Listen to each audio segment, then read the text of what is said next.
BPL খেলতে বাংলাদেশে এসে নিজের স্ত্রীকে ডিভোর্স দিলেন পাকিস্তানের তারকা অলরাউন্ডার ইমাদ ওয়াসিম।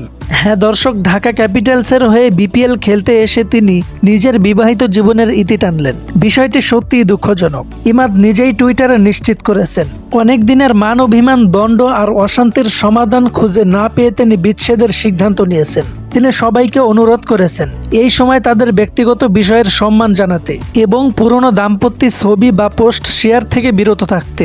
ইমাদ ওয়াসিম বিপিএলে দারুণ খেলছেন।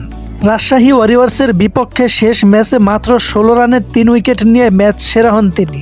মাঠে তার পারফরম্যান্স দেখে কেউই বুঝতে পারেনি তার সংসারে এমন দুশ্চিন্তা আর টানাপোড়েন চলছিল। জানিয়ে রাখা ভালো, 2017 সালে ইংল্যান্ডে খেলতে গিয়ে ব্রিটিশ বংশোদ্ভূত সোনিয়ার সঙ্গে পরিচয় হয় ইমাদের। এর পরের বছরেই তারা বিয়ে করেন। 6 বছরের সংসারে তাদের 3টি সন্তান, একটি মেয়ে আর 2টি ছেলে। কিন্তু শেষ পর্যন্ত সেই ইনিংস আর টিকল না। তারা আলাদা হয়ে যাচ্ছেন। বিশেষ করে তাদের 3 সন্তানের জন্য এই ঘটনা সত্যিই কষ্টের।